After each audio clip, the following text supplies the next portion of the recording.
ક્યારે વિચાર્યું છે કે આપણી થાળીમાં મતલબ કે જે આપણે રોજ ખાઈએ છીએ એમાં એક આખી સાયન્સ લેબ છુપાયેલી છે? આજે આપણે એ જ છુપાયેલા વિજ્ઞાનની વાત કરીશું. એવા સામાન્ય એસિડ્સ વિશે જાણીશું જે રોજ આપણા ખાવામાં આવે છે પણ આપણને એનો ખ્યાલ જ નથી હોતો. ચાલો, એક મજેદાર સવાલ. એક લીંબુ, મધમાખીનો ડંખ અને એક કપ ગરમાગરમ ચા. આ ત્રણેયમાં શું કોમન છે? આમ તો લાગે કે કંઈ જ નહીં, બરાબર ને? પણ એમની વચ્ચે એક ગજબનું સાયન્ટિફિક કનેક્શન છે. ચાલો જોઈએ કે શું છે.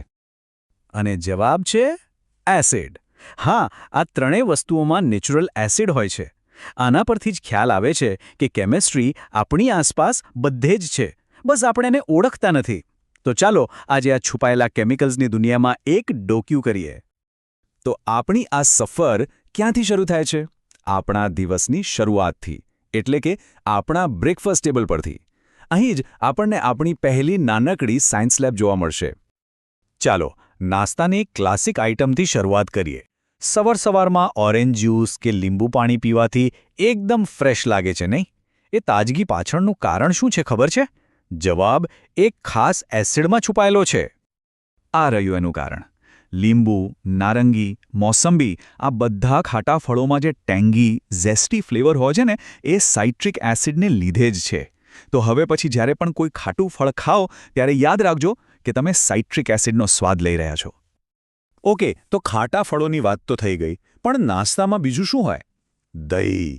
ઘણા લોકો માટે તો દહીં વગર નાસ્તો અધૂરો જ કહેવાય. તો દહીંમાં જે થોડો ખાટો, ટેંગી સ્વાદ આવે છે, જે આપણને બહુ ગમે છે, એ આવે છે લેક્ટિક એસિડમાંથી. અને મજાની વાત તો એ છે કે આ એ જ એસિડ છે જે દૂધમાંથી દહીં બનવાની પ્રોસેસમાં બને છે. દૂધમાં રહેલી શુગરનું જ્યારે ફર્મેન્ટેશન થાય ત્યારે આ એસિડ બને છે. તો સવારની વાત પતી, હવે દિવસ આગળ વધે છે અને આપણી એસિડ્સની આ સફર પણ.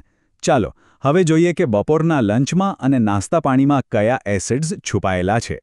બપોરના સમયે તો આ સફર હજી વધુ રસપ્રદ બને છે. વિચારો, સલાડ પર નાખેલું ડ્રેસિંગ હોય કે નાસ્તામાં ખાધેલું સફરજન હોય કે પછી આરામથી પીવાતી એક કપ ચા, આ બધામાં અલગ અલગ એસિડ્સ રહેલા છે. જુઓ તો ખરા, આ કેટલું ઇન્ટરેસ્ટિંગ છે. આપણે જે સલાડમાં વિનેગર નાખીએ છીએ એનો તીખો સ્વાદ એસિટિક એસિડને કારણે છે. સફરજનમાં જે મીઠી ખટાશ હોય છે એ છે મેલિક એસિડ. અને ચા પીતી વખતે જે થોડો કડક, તુરો સ્વાદ મોઢામાં રહી જાય છે એ ટેનિક એસિડનો કમાલ છે. વાત અહીં પૂરી નથી થતી. પાલક અને ટામેટામાં પણ ઓક્ઝેલિક એસિડ હોય છે. અને આપણી સૌની ફેવરેટ આંબલી અને દ્રાક્ષમાં હોય છે ટાર્ટેરિક એસિડ. સાચે જ, આપણું ભોજન તો કેમિકલ્સનો ખજાનો છે. સારું, અત્યાર સુધી તો આપણે ખાવા પીવાની જ વાત કરી, પણ એસિડ્સ માત્ર આપણા ખોરાકમાં જ નથી. કુદરતમાં એવી જગ્યાએ એસિડ છુપાયેલા છે જેની આપણે કલ્પના પણ ન કરી હોય. ચાલો હવે થોડા એવા જ સરપ્રાઇઝિંગ સોર્સ જોઈએ.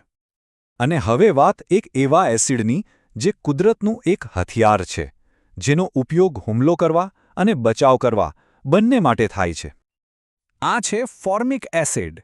આપણને જ્યારે કીડી કે મધમાખી કરડે અને જે બળતરા થાય છે, જે દુખાવો થાય છે, એ બીજું કંઈ નહીં પણ આ ફોર્મિક એસિડ જ છે જે એ આપણા શરીરમાં છોડે છે. એમના માટે આ સેલ્ફ ડિફેન્સનું એક પાવરફુલ હથિયાર છે. છે ને ગજબની વાત? હવે એક એવા એસિડની વાત જેની ઓળખ એની સ્મેલથી થાય છે. અને એ સ્મેલ કંઈ બહુ સારી નથી હોતી. માખણ જ્યારે જૂનું થઈ જાય, વાસી થઈ જાય, ત્યારે એમાંથી જે એકદમ ખરાબ વાસ આવે છે ને, એ બ્યુટેરિક એસિડને કારણે જ છે. મજાની વાત એ છે કે લેટિનમાં બ્યુટીરમનો મતલબ જ માખણ થાય છે, એટલે નામ યાદ રાખવું સહેલું છે, ખરું ને? ચાલો હવે આપણે આજના લિસ્ટના છેલ્લા અને કદાચ સૌથી ફેમસ એસિડ પર આવીએ. એક એવું નામ જે આપણે બધા જ ઓળખીએ છીએ, પણ કદાચ એને એસિડ તરીકે નહીં ઓળખતા હોઈએ. પણ એક એ એસિડનું શું જેના વિશે આપણને હંમેશા કહેવામાં આવે છે કે વધારે લેવું જોઈએ. બાળપણથી આપણે એનું નામ સાંભળતા આવ્યા છીએ.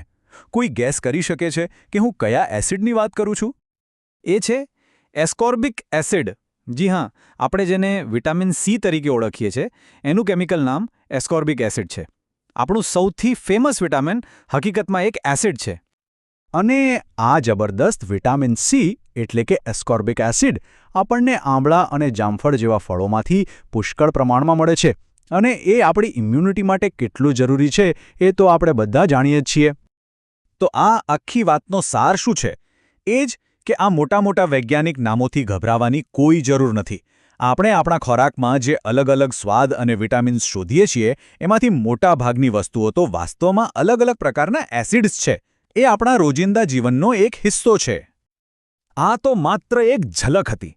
જરા વિચારો, આપણી થાળીમાં હજી બીજું કેટલું છુપાયેલું વિજ્ઞાન આપણી રાહ જોઈ રહ્યું છે. કદાચ હવે પછી જ્યારે જમવા બેસશો ત્યારે ખાવાની સાથે સાથે એમાં છુપાયેલા સાયન્સ વિશે પણ જરૂર વિચારશો.